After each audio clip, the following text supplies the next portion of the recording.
Data is greater than drama. Want to stand out? Be the agent who makes the data digestible, better yet, make it actionable.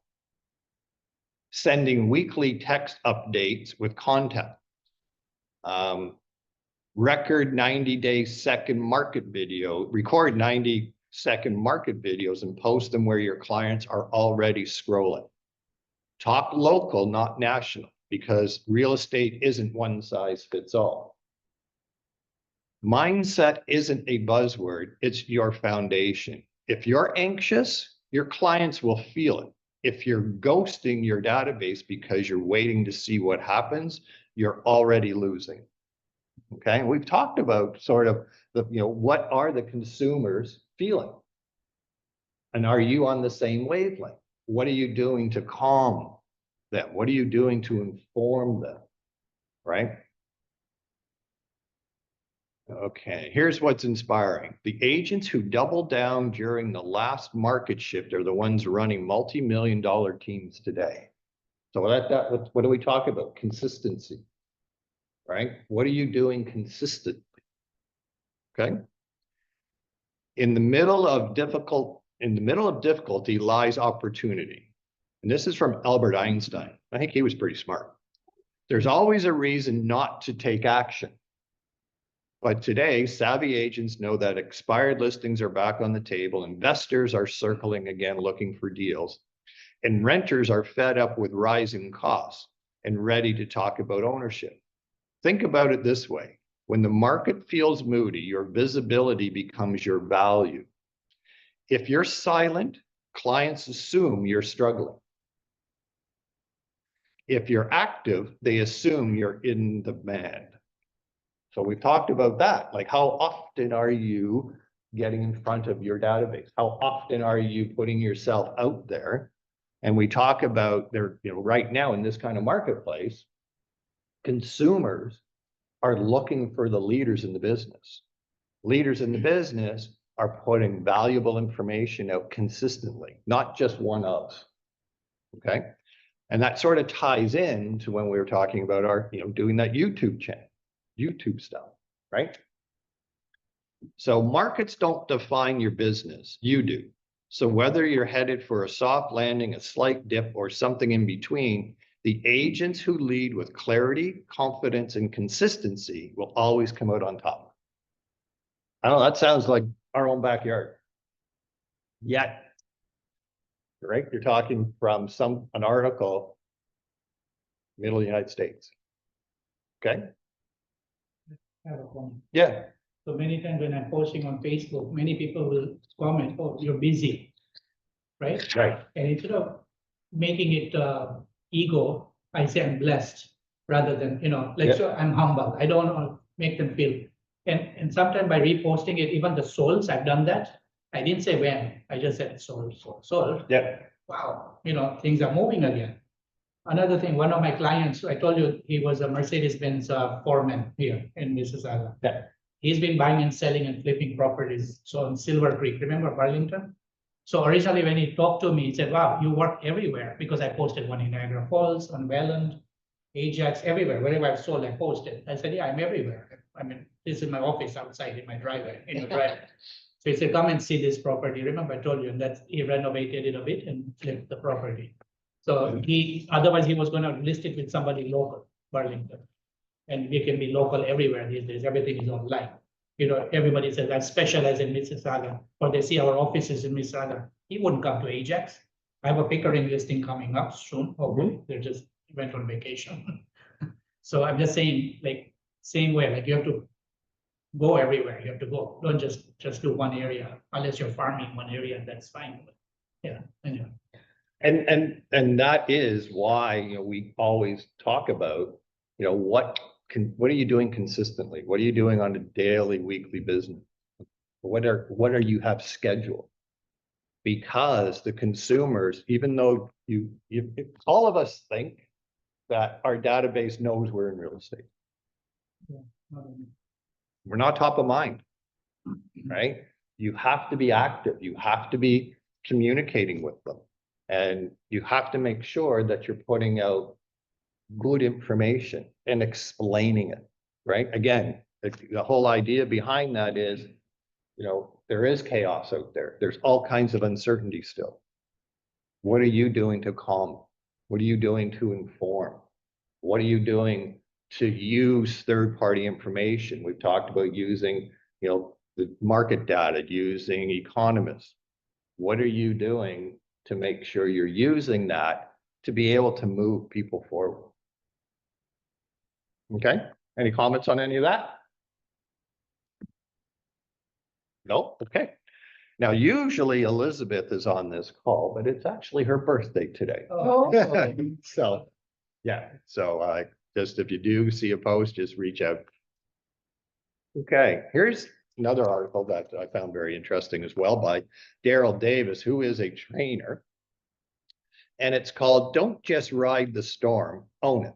10 Ways to Recession-Proof Your Business.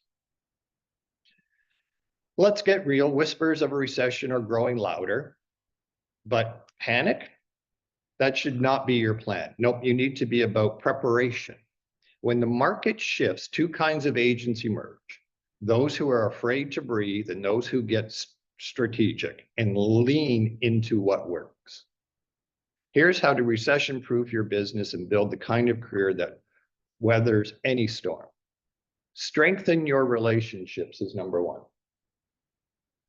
This isn't about transactions. It's about trust. Stay in touch with past clients, send helpful resources, show up as a human, not just a sales pitch. When people feel uncertain, they lean into relationships they trust. Number two, get listing obsessed. Listings control your schedule, generate buyer leads, and drive visibility. Sellers still move during recessions because life keeps moving forward and they need you to be the agent with the plan. That's why we talk about, you know, what are you doing to put yourself in front of people that already have a property? You know, we created that door knock and, you know, people are doing it. You know, Tommy the other day, you know, he went out again and, you know, first time, not so much success. Second time, a little bit. You never know. It's all a numbers game, right? So what are you doing to try and put yourself in front of people that already have a property? Okay. There was an old saying that's still there. You know, you have to list to last, right? So if you look at the companies that really do well outside of real estate, they have the inventory that people want, right? So if you look at Amazon, they've got the inventory, right? So people go to where the inventory is, right? So you as a realtor, what are you doing to make sure that you have inventory? Okay. And that could be door knocking. Are you doing any seller seminars? Are you putting anything out on social media talking about, you know, how, you know, best tips to prep your house for selling? Have you done any type of video with a professional stager? Have you done anything explaining and walking around with a home inspector? Right?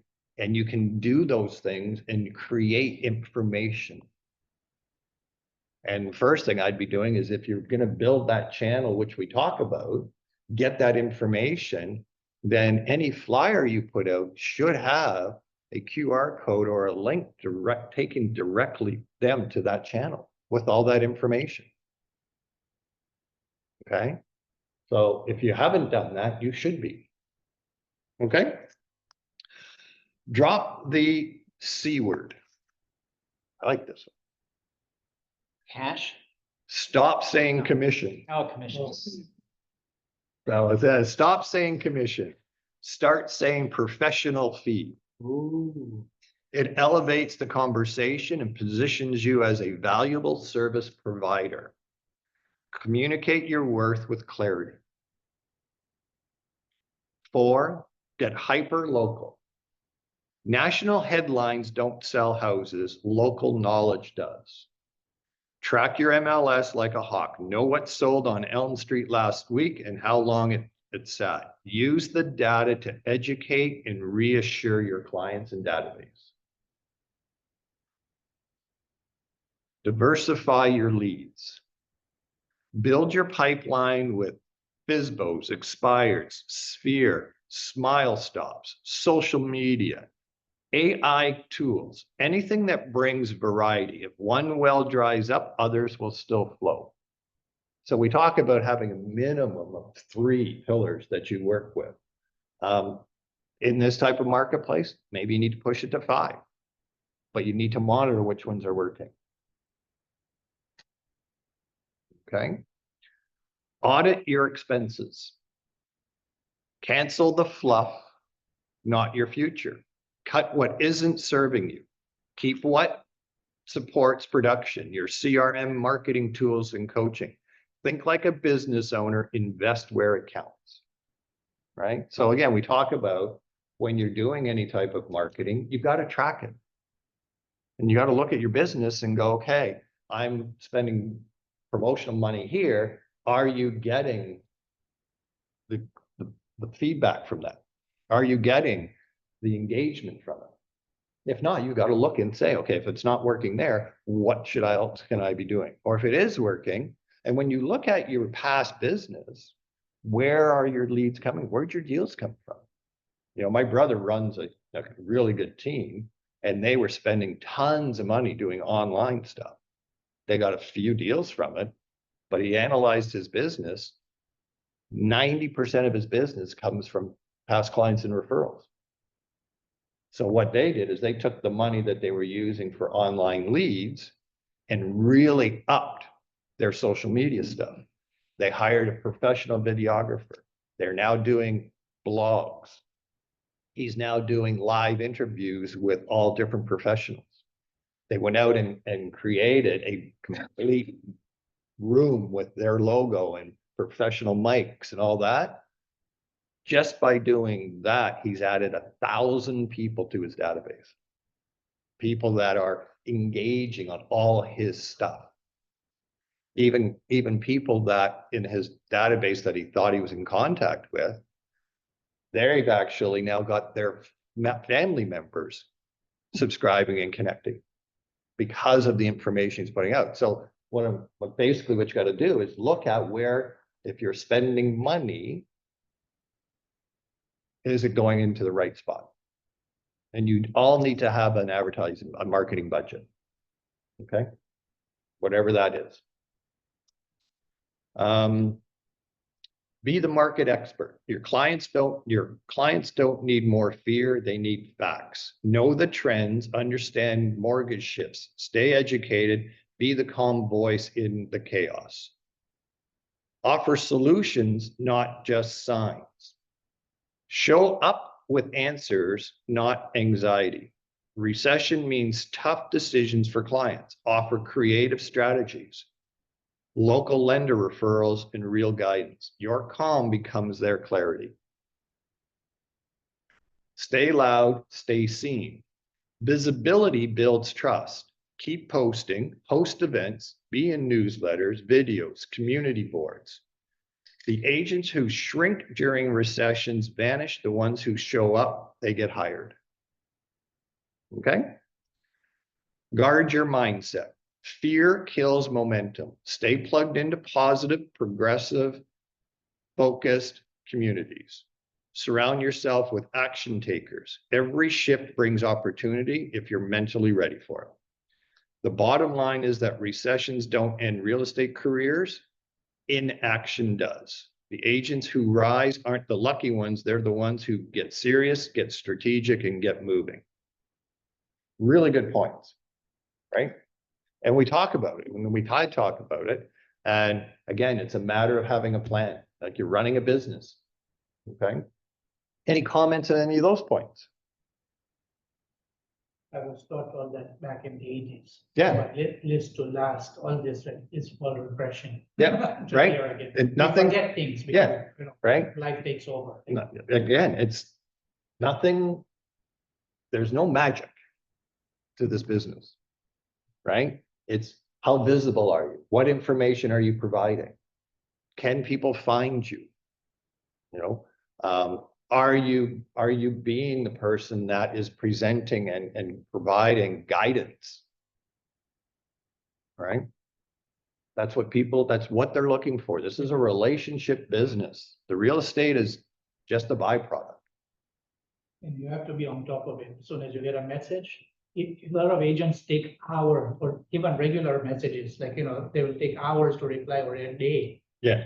That's too long. Like, Yeah. it's too long. I mean, yes, you may be busy or driving something, but pull over if you have to, like, get an exit and pull over. It's important. Yeah. When a client calls, it's like a doctor-patient relationship to me, like, it's, oh, you didn't have to call right away. Well, that's okay. Yeah. And that's a And very good and point. never be late. Yeah. At any point, most agents are late, Yeah. everywhere you see, they're always like laid back. And those are things that, are just good practice, right? You're in the service business. And I know when I'm looking to have anything done, even around the house or anything like that, like if I'm reached out to somebody and they haven't got back to me in a day or two, it's like, okay, well, obviously, They're not gonna get the business. Yeah. right? So are you a person that is, on top of it? Are you making sure that your research is up to date? Every day you should be going on the MLS system and just making sure that what's going on. I do exactly that. There's areas that I work. Mississauga is one of my prime areas. I'll go on and I'll just quickly just put in sold, I'll just do Mississauga and I'll just put in sold today and I'll do everything and I'll just scroll through them. And I can tell you that by doing that, if I bumped into one of my clients at the store or somewhere, I know the first thing they're going to say. What's going on? What's going on in the market? Yeah. Right. And I said, oh yeah, that one around there sold, that one, just got listed, you have to be in. And I have another question, this, because it's a high-end townhouse. Yeah. Why don't somebody go door knocking? Yeah. I'm not gonna do it, but yeah, I'm just saying, sorry. Yeah. Sorry, but you guys should take advantage. Yep. Any new agent should, or. Exactly. Like, Any have a agent. listing, if you're gonna do an open house later, maybe even after that, like say, look, we're gonna have an open house the day before. It's a good idea. Just say, Absolutely. come and see us, like, you wanna list your. Yeah. Well, they did that with the listing that I had and it brought people in. Yeah. Right. And a couple of them did appointments, right, to revisit. that Yeah. and stuff, yeah. Right. So it's important that you look at what activity are you doing? There's lots of ways to be active, right? Really important to be up to date on what's going on in the market, what's going on with, economist predictions. One of the best ones is Jason Mercer on Treb. Like our market stats are there, his videos are there. It doesn't take long to review that stuff, right? Really important that you're up to date on things. And then one last article out of this great magazine that I subscribe to is this one. AI as your sidekick, keeping it real in real estate. It's amazing how, AI is a big subject out there, and are you implementing it? How are you implementing it? Is it going to take over the real estate business? So I found this very interesting, and this is from Kim Pryor. Yes, we know everyone is talking about AI. It's in your inbox, your news feed, probably even your group chat. If you're feeling a little AI fatigue, you're not alone, but don't roll your eyes just yet. In real estate, this isn't just hype, it's a shift. And don't worry, AI isn't here to take your job. It's here to give you back your time. That's a good thing, as long as you don't let it steal your personality. Used right, AI frees you up to be even more available. Let's get one thing straight. In real estate, trust isn't a nice to have, it is the job. Clients don't hire agents for perfectly worded emails or flawless listing photos. They hire agents who get them, who understand their priorities, who pick up the phone at 11 p.m., when they're spiraling. And again, at 6 a.m. to talk them down the lead. AI can't do that. You can. So use the tech, embrace it, but keep yourself at the center of the story. Here's how. Assistant, not avatar. Let ChatGPT or your favorite AI tool create your listing descriptions. Let it draft those follow-up emails. Let it spitball tagline ideas when your creative tank is on empty. But when that first draft hits your screen, take the wheel. First, check the facts. Then make it sound like you. Drop in that weird analogy you always use in conversations. That's the stuff people remember. Sell homes, not hallucinations. AI can enhance photos, generate virtual staging, even erase that unfortunate traffic cone from the driveway shot. Awesome, use it, but don't overdo it. Real buyers walk into real homes and nothing breaks trust faster than the dreaded, it looked different online. That same goes for your photos. Touch it up, but if your headshot looks like it came from your high school yearbook, your clients will notice, and not in a good way. Think of AI like good lighting. It sets the mood, but it shouldn't change the scene. Be more human because of AI. Let automation handle the repetitive stuff so you can double down on what actually closes deals, relationships and trust, listening, advising, connecting. Listen, advise, and connect through human interaction. Pick up the phone instead of sending an automated text, especially when things get tricky. That kind of effort can't be faked.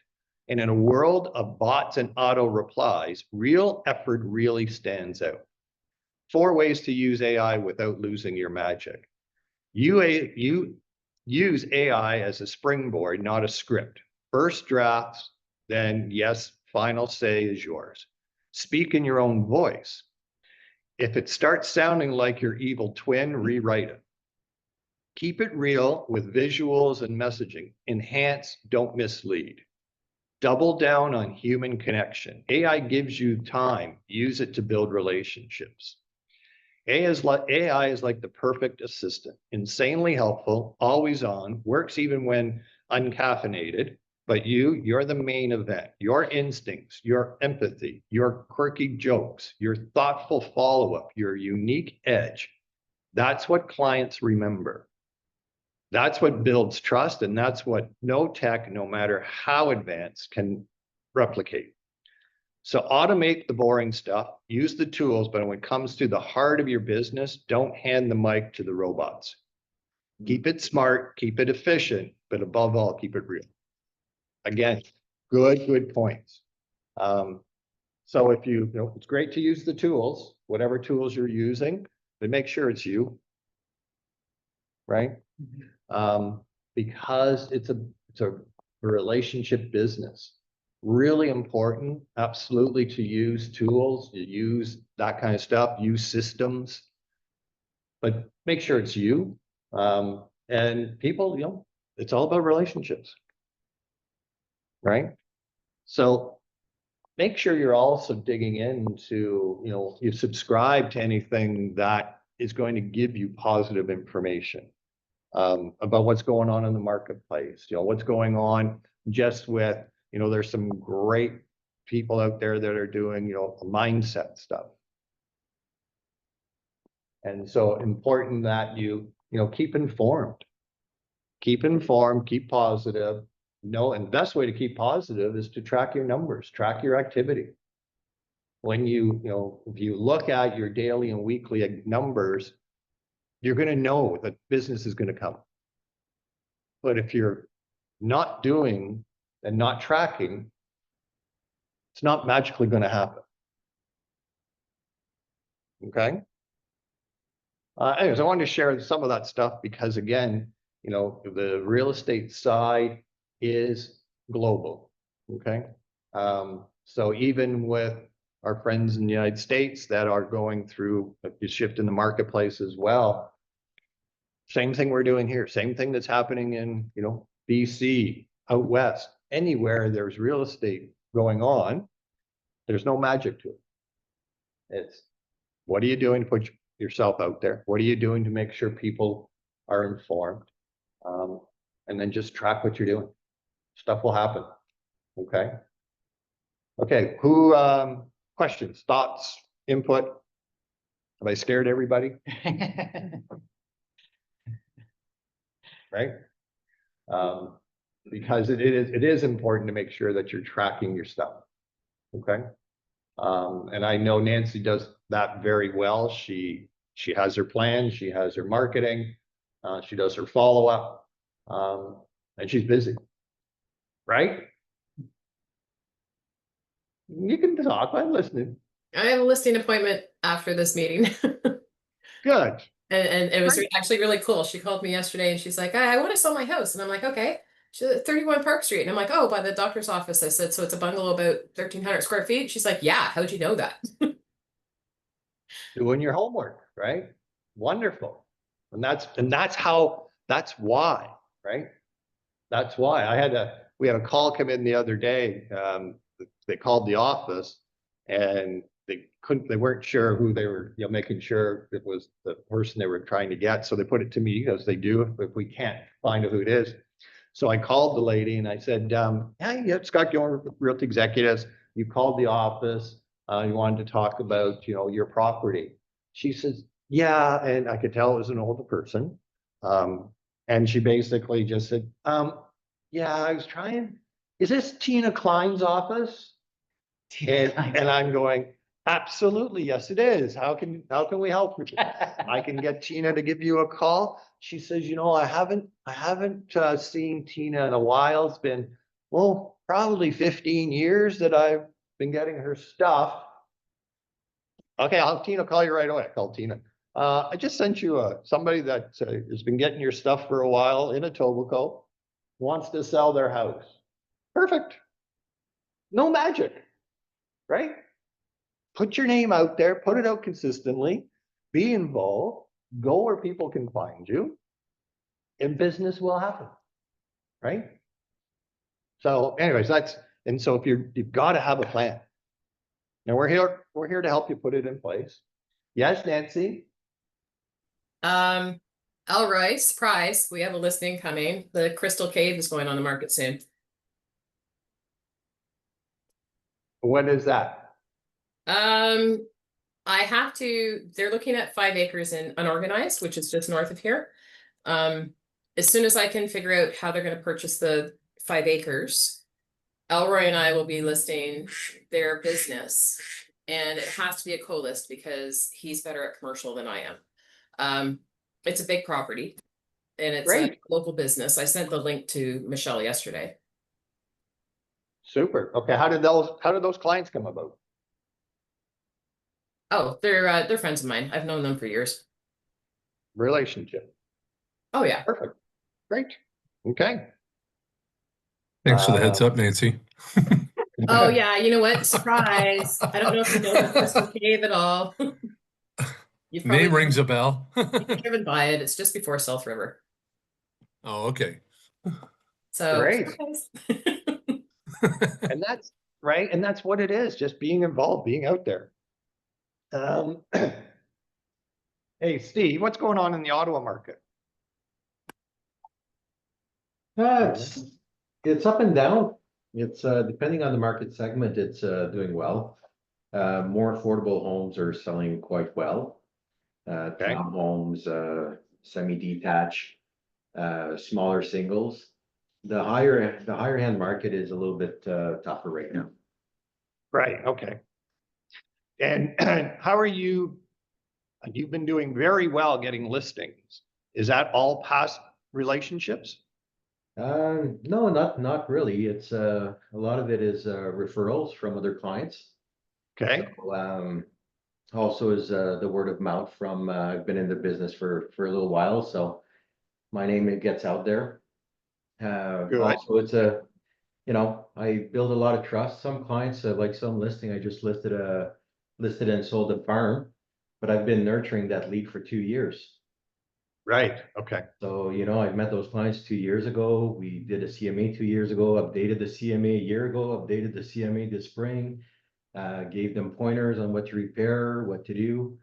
So it's important to maintain those long-term relationships, and when you do CMAs, they may not be ready to list, but you gotta stay on top of them. Excellent. Yeah, and that's nurturing that, building that relationship. Correct. Right. Okay. Good. Hey, congrats, you're doing really well. Thank you. Any other questions, thoughts? Yep, this So here. the Pickering clients I already went there once to Yep. look at the place, showed them some smaller houses because they're downsizing, so they're not ready to buy, and so many are selling. Yeah. The little ones. So I told them it's too premature to look at properties right away, but we'll go whenever you want to go. Let's go look, so you feel comfortable, that there is something out there before they're homeless, kind of thing. Right? Yep. Then I gave them like I walked through the property, gave them the little thing, to do. Some things they don't want to do because it's too much money to spend. I said, yeah, but it'll reflect the price at the end. Just be aware of that. Yeah. And then the second time that they just went on vacation, they came back. Now they're redoing some more things, and they said maybe this Tuesday come and look a second time. Now when I was with them, they said, "Are you sure you can service this listing all the way here? You're all the way in Brampton." I said, "No worries. I've sold in Ajax. I've sold in Barrie. You name it, I'm everywhere." So. Again, Yeah. this is my office. We're in the car at that time. We're showing the places. Yeah. I said, this is my office. So whenever I'm out, I'm everywhere. I've sold in London, Ontario, Guelph, you name it. I'm everywhere. Right. So they feel comfortable, to Good. move forward. Yeah. Right. Good. And again, it's that building that relationship with them. They're not going to do business with you until they like and trust you. Yeah. Right. And the best way to build the trust is to be informed, guide them. Don't try to sell them. They are referrals from a friend. Right. Like one of my other friends Yeah. in the business, it's their friends. Right. So I've never dealt with them to buy or sell. They've always bought someone through somebody else. Yeah. Good. Okay. Any other questions, points before we move on to the next thing? Joseph is going to be taking out a client on Sunday to show them homes. This is a chiropractor. So he's been Oh. going to the same person for 2 years Yeah. and just simply chit-chatting and talking. And they just brought it up last week. We've been talking. I think we're ready now to buy. We've been renting and you've been telling us a lot of stuff. And we really want to use you to help us buy a place. And he's like, okay, sure. Right. Yeah, and I think what was nice is they trusted him in everything in terms of, well, we're starting from scratch. What do we do? Well, let's get you pre-approved first. Let's talk to this person, see what they say. They got pre-approved, and now Sunday they're going to be actively looking and buying, of course, once they find their ideal home. But it all started from just going to a chiropractor and just chit-chatting, really. Yeah, and that's where you have to have those conversations. And just as Steve was saying, and others as well, it's not going to happen overnight. Very rarely you bump into somebody and they're going, okay, I'm ready to buy the house. Unless you're I want to Tommy. sell it Yeah. today, right? And it can happen. The more people you chat with, the more possibility. But it's building those relationships. But the first place that you have to start is have a consistent plan on how are you going to develop getting that information. Is it online? Is it open houses? Is it networking? Is it, door knocking? Whatever it is, you have to do it consistently, right? And then you get that first information that they give you, and usually it just starts out by, you having knowledge to talk with them. And the knowledge that you need to have is, what's going on in the marketplace. And so you should be studying that daily. So you're aware. It's not one of those things where all of a sudden they're going to ask you a question. It's like, well, I can get back to you tomorrow. You want to be able to have that conversation then so that you can give them feedback. And then once they see that you are involved and knowledgeable in it, it's easier then to say to them, look, but I have some really specific data I'd like to send you. Can I just get your email? Can I get you? And they're going to go, okay, that's it, because you've already given them some information, right? And then you got to nurture that. I have a question. Yeah. So when I was listing this Beachcomber Drive, Yeah. we're waiting for the photographer and video, whatever, the sign sitting there in the porch. And as I drove and parked, and there was a guy with a Corvette, 4 doors down, 3 or 4 doors down. He looks at me, I looked at him. If I'm snobbish, yeah, just keep walking. There's no relationship. It's just looking at me. Yeah. I said, hello. And he said, hello. Then I went there instead of going to the house. Nice car. You know, he was polishing his Corvette, older Corvette, very nice. Not the Stingray old one, but very nice. So I complimented on the car. We talked about it. He said, yeah, I love the older ones because, you know, they're more character, more, Yeah. whatever. Like, so we talked about, I said, we are listing this property soon. Hopefully, you know, it'll sell. He said, yeah, the market is not that great. I said, it's not that bad. The way the media, you know, I kind of now started telling, you know, media tells you something else, but we are seeing something else. There is activity, but yeah, the pricing has to be right, basically. Yeah. So anyway, just out of that conversation. So like he already seen my sign now, obviously come home there, they leave. Yeah. But you have to start the conversation. Elevator, a lot of people just stand there. And I've done that too. Like Yeah. I can sometimes feel the person is not very friendly, but sometimes when you say or smile or say hi, they're okay. You know, but they are feeling the same with you, maybe, you know, like you have to, a Yeah. conversation starter, like something. Exactly. Yeah. Anything, just hello, good morning, like, you know, even if nothing happened, yeah. Yeah, that's, That article that I sent you the other day, I found to be a little bit terrifying. The one that my client sent me. yeah, So I had to do damage control on that. So I kind of followed your advice and said that I wasn't really seeing that here and blah, blah, blah. And as luck would have it, I am actually out with that client tomorrow showing properties out by Dwight, which is kind of in the pocket that was mentioned in that article, but he's still going forward. yeah. That was a tough one for me. That was a big, big hurdle for me to go over. So why don't you explain what it was and how we helped you get through it? It was an article about prices in cottage country, and prices are plummeting, and it was about people not being able to achieve what they needed, and people that bought during COVID. It was nasty. Yeah, so it was an article where someone had generalized, right? They basically, and in the article, they referenced somebody that had bought a expensive cottage in the peak and now was trying to have to sell it. And here's the interesting part though, is they put it on a price that was unrealistic. They didn't get their price, so they didn't sell it, and they closed on another one that they wanted to move down to. Well, first of all, if someone's in a position that they can not have to worry about selling and can buy another place, well, that's not realistic in the marketplace. Yet that's what this article was talking about was, and they generalized and just said, people can't, you know, people in the cottage country are not able to sell. And the prices are going to fall drastically. Although many crashes. And so it was Nancy's client that sent her the link. And Nancy sent it to me and I said, well, that's general. And let's just sort of go through the article together. And we did. And we came up with, I said, well, what you have to look at is where is that person actually looking? And what did they all talk about today? Keep it local, right? Localize it. Because there are pockets right now that there's very little for sale and they're getting multiple offers because there's not that much for sale, right? And there are people that have property that, yeah, unfortunately, they do need to sell. That's in any marketplace. That's not just this one. Like it's in, you know, you take out that 3 or 4 years of craziness in a market, you can go back 15 years, 10 years. There's always people that have to sell. So, but it's going to establish where the value is. So again, Nancy did a great job of, again, you know, we talked about these articles, talking about the difference between chaos, right, and calm.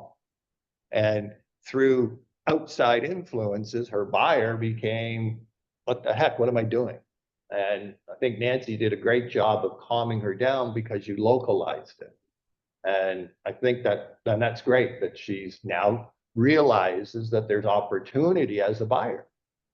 Yeah, absolutely. And I think the other problem with some of these articles that you read in the paper is sometimes there's a certain aspect of journalism from a journalist that really doesn't know what the hell they're talking about. I mean, they quote people from the real estate industry, but there's a lot of fluff there as well.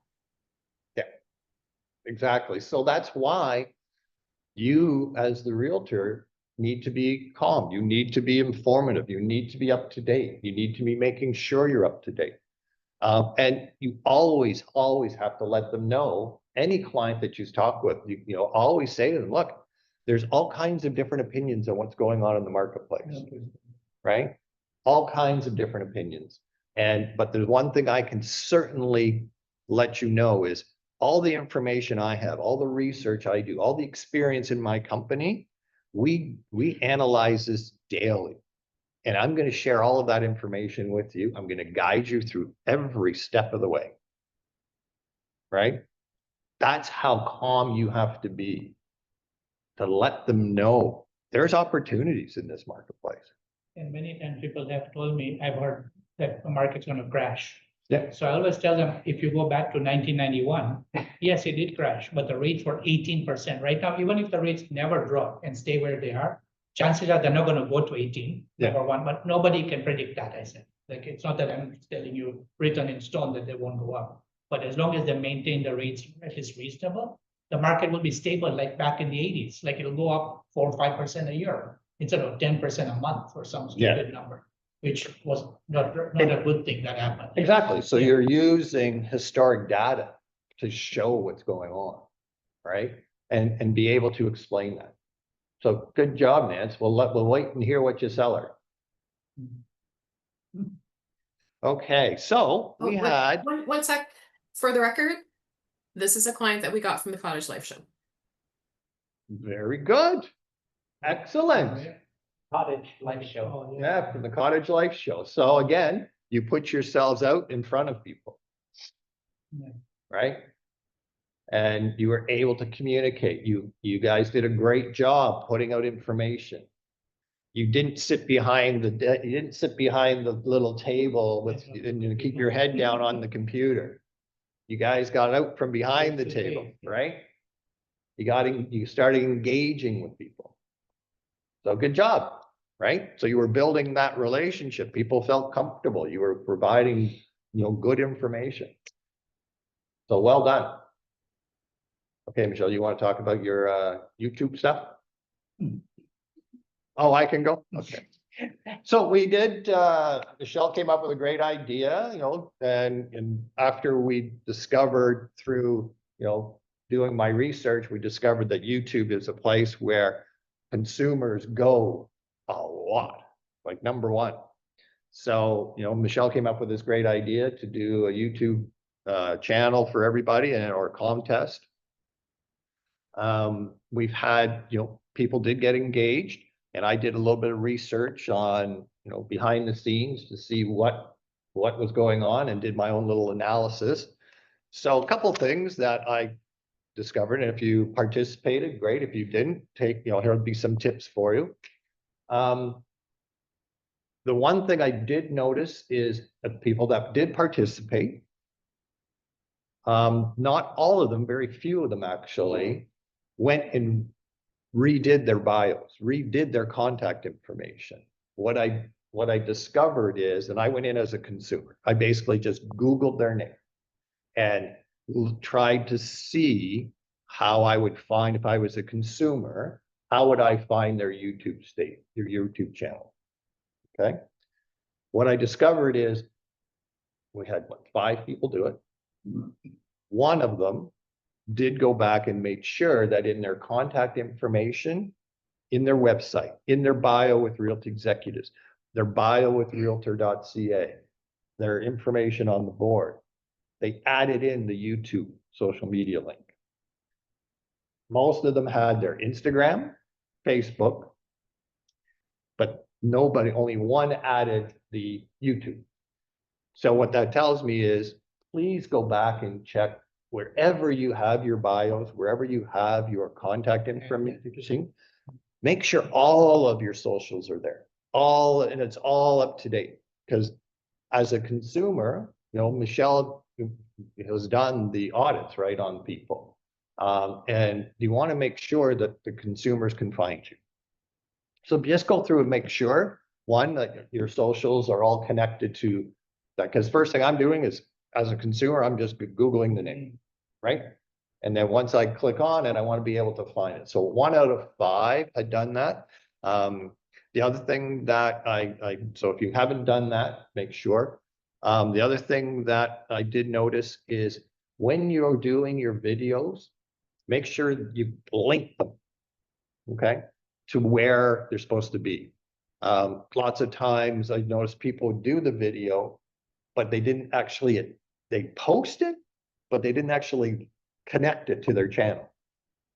So they had a YouTube video, but they didn't put it into their actual proper channel. It was almost like they had multiple YouTube stuff going on instead of everything together. So just another point that I noticed as a consumer.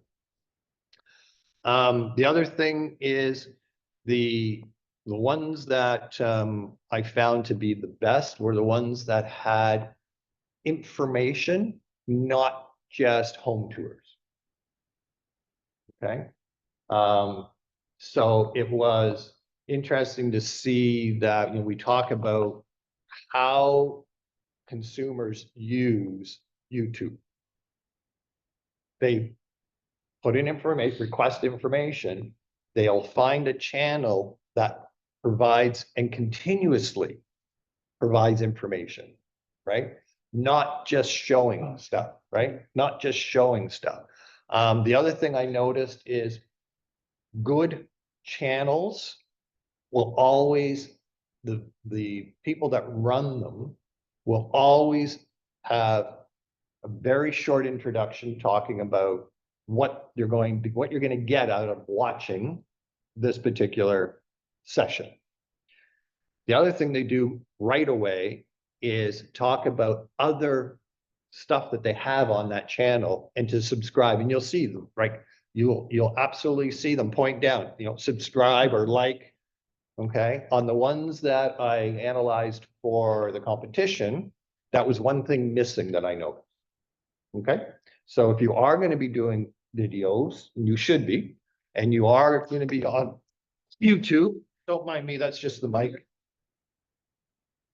then make sure that you're putting stuff in to invite consumers to subscribe, invite them to, why have a reason to go back? Yeah. Okay, and that doesn't matter if it's YouTube or whatever you're doing. Have a way of getting the consumers to engage more often. Okay, so that's one thing that I noticed as well. Great job by everybody, because everybody upped their game who participated. Because I went back and looked at what they were doing and what they weren't doing. And some of them have just started, which was great. Other ones really changed how they did their videos, and they became way more engaging, way more storytelling versus just stagnant information. Okay. But the winner is Elizabeth. Happens to be her birthday, but that's not why she. And the reason is that she totally changed her site from being just talking about the product to where now she's actually created a series on, and now, which was really good, is she said in this session, she introduced herself. She talks about her journey of how she became a realtor, why she became a realtor. And then she says in the next session, and it's going to be my story about how I bought my first house. So if you're a first-time buyer, come back. I'll be posting that. Subscribe to my station, and that will be the one that, and then she does that. And then she also then did another one on talking about listing a property. what sellers go through. How much prep time. So her channel has become information based, and she's been inviting people and sending that link out. First of all, letting her database know, hey, invite you to subscribe to my station. Here's here's the topics that I cover. And if you aren't interested in that, pass it along to anybody that's possibly looking at buying or selling, because here's the topics that are on my station, my channel, whatever, right? So from that point of view, congratulations to her, because she really upped her YouTube presence to the point where, and I even said this to Michelle this morning, I said to the point where her activity has picked up enough that YouTube has picked up the activity on it, and they've actually started posting ads. So you know when your channel gets activity, that YouTube starts feeding ads to it. So she's the winner. Now, all right. Now, please, everybody, don't stop. Okay? Like really, really get engaged with doing what, whatever your socials are. Because that's where consumers are. Okay, and we're here to help do that. We got all the equipment, we got all the guidance, we've got, all kinds of different experience. Don't look at me, it's not me doing it. These two have been really great. I was gonna say, we won't mention her, because he's the relentless one that forces you to do an interview. Absolutely, and you did a great job. So, and that's the whole thing, right? Like you want to make it personable. You want to get your story out there. And if you haven't been, please get engaged with it. Okay, because that's like I can tell you, I'm more on YouTube now. I'm looking to fix anything, or I'm just going to YouTube and checking it all out. So, okay, anything else? Come on, someone's got to have something going. What do you want to know? Well, I can tell you we're moving soon, so Yay! yay. If anybody's got a paintbrush, you want to help speed up the process? They're painting right now, finished doing the final touch-ups, but yeah. But hey, the market's there, okay? Like the market is definitely there. But you got to just understand, you got to just communicate. And yeah, you have to communicate with a lot more people now than you did 3 years ago to get the same results. Okay? Don't be a secret agent. Get out there. Don't be afraid to talk to people. Be yourself. You're all great. Great people. And that's the difference, is you're good people. Real estate's just the side. That's what you do. But people do business with you because of who you are. Okay? All right. If there's nothing else, then thanks again for tuning in. Good job, everybody. And let's just keep plugging away, because business is there. Have a good day, All right. everybody. Don't melt in the heat down there. Thanks, Take Scott. care. Have a good day. Take care. Bye.